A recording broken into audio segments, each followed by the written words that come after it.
Hello लोगोफोर बरायबाय बड' जब enough' official YouTube चेनेलाव आं आसा खालामो गासैबो मोजां दङ।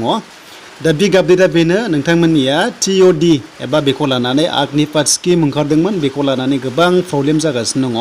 दा बेखौनो नोंथांमोनजोंहाय आपडेट लाबोबावबाय TOD नि सायाव। दा बेयाव लोगोफोर बे TOD खौ लानानै गोजोननाय गैयै फोरमायदों गासैबो केन्डिडेट अल इन्डिया दायो प्रटेस्ट टाइपनि सोलिगासिनो दङ जाय नोंथांमोना निउसाव नुदों जानांगौ बेनो जाबाय TOD खौ लानानै गोबां माखासे अफर्स खालामदों जे बेयो जानाङा होननानै। स' बिनिफ्राय DHS एग्जाम पस्टपन जागोन नामा दा गोबां कमेन्ट्स खालामगासिनो दङ बिनि सायाव नोंथांमोना आपडेट लाना फैबाय। बिनिफ्राय एग्जाम सेन्टार लिस्ट आउट जाबाय नोंथांमोना नायनो हागोन जाय एग्जाम सेन्टारखौ नोंथांमोना आन्दायदों स' नोंथांमोनाहाय मोनसे PDF फाइल मोनगोन बेखौहाय डाउनलड खालामना ला जाहाथे क्लियार जायो। नैबे TOD खौ लानानै गोबां गोनो गोथो जागासिनो दङ आरो बेखौ लानानैनो दायो गोजोननाय गैयै फोरमायदों लोगोसे अल इन्डिया दायो नोंथांमोना निउसाव नुदों जानांगौ जे प्रटेस्ट खालामगासिनो दङ बेखौ नाङा होननानै जायनाखि केन्डिडेट्स मानोना बैसोआ 17 निफ्राय 21 इयार्स बेनिफ्राय 4 इयार्सल' साख्रि बिनि उनावहाय मा जागोन बिनि सायाव फिउचारनि सायाव साननानै बयबो बेखौहाय कमप्लेन एबा अफर्स खालामगासिनो दङ।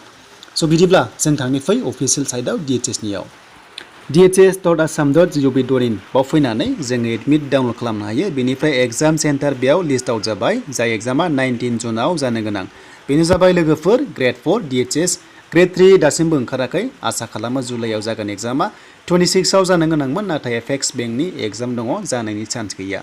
दा बेयाव नोंथांमोना एडमिट कार्डआव क्लिक खालाम बेयाव डाउनलडआव एन्ड अके थुना होदो। अके थुनाय लोगो लोगो मोनसे लेटेस्ट आपडेटआ बेनो लिस्ट आउट ओंखारदों एग्जाम सेन्टारनि नोंथांमोना बेखौहाय डाउनलड खालामना ला जाहाथे नोंथांमोना नायनानै डाइरेक्ट एड्रेसाव थांनो हायो। दा एडमिट कार्डआथ' बेनो नोंथांमोना एडमिट कार्ड मोनदों बेनो जाबाय ग्रेड 4 पस्टआव बेनिफ्राय नोंथांमोना मोननै दानिया लिंक मोनबाय जायफ्रा एडमिट डाउनलड खालामनो हायाखैमोन ना अब्ला नोंथांमोना मा खालामनांगोन बेवहाय मोनसे अल्टारनेटिभ मोनसे एडिशनेल लिंक होबाय बेनिफ्रायनो एडमिट नोंथांमोना डाउनलड खालामनो हागोन। स' बिनिफ्राय एसे गाहायाव फैनानै नोंथांमोनाहाय मा खालामनांगौ बेनो जाबाय नोंथांमोननि corrected name and address of examination centres बेवहाय ओंखारबाय नोंथांमोना डाउनलड खालामना लानो हागोन। बेयाव निउ मोनसे ओंखारदों एग्जाम सेन्टार लोगोफोर नोंथांमोना बेखौ डाउनलड खालामना ला। दायो फै जों बेयाव क्लिक खालामबाय आरो क्लिक खालामनाय लोगो लोगो लडिं जागासिनो दङ बे इम्पर्टेन्ट आपडेट नोंथांमोना बे एग्जाम सेन्टार एड्रेसखौहाय नायना ला जाहाथे एसेबो प्रब्लेम जायै बायदि थांनाय समावहाय।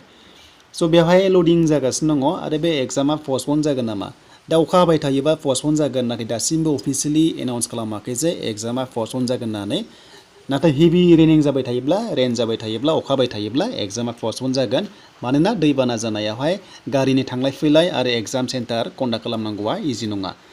स' दानिया बेयाव बुंदों एग्जाम सेन्टारा नै नोंथांमोना नुनो मोनदों Nalbari college H school Nalbari बेवहाय माखासे एड्रेस दङ। स' नोंथांमोना बेवहाय माखासे एड्रेस दङ स' नोंथांमोना बेखौ नायना ला correct name and address of examination centre एडमिटआव थाखागोन बेनिफ्राय बेयाव डिटेल्सखौ नोंथांमोना नायना लादो एग्जाम सेन्टारा नै गासैबो ओंखारफिनजोब्बाय। दा बे एग्जाम सेन्टारखौ नोंथांमोना नायदो गुगोल मेप नायदो लकेसन नायनानै थांदो बेनिफ्राय बाथ्राया जाहैबाय जे बेबायदि हेभि अखा हाबाय थायोब्ला एग्जामा पस्टपन जागोन एग्जाम जानो हाया। दा बिनि सायाव लेटेस्ट मा आपडेट फैयो नेटआवदो जेब्ला लेटेस्ट आपडेट फैगोन अब्ला नोंथांमोनजों शेयार खालामगोन। नाथाय दासिम जेबो अफिसियेल आपडेट फैयाखै जे एग्जामा जागोन ना जाया होननानै नाथाय जानायनि लामायाव थांगासिनो दङ।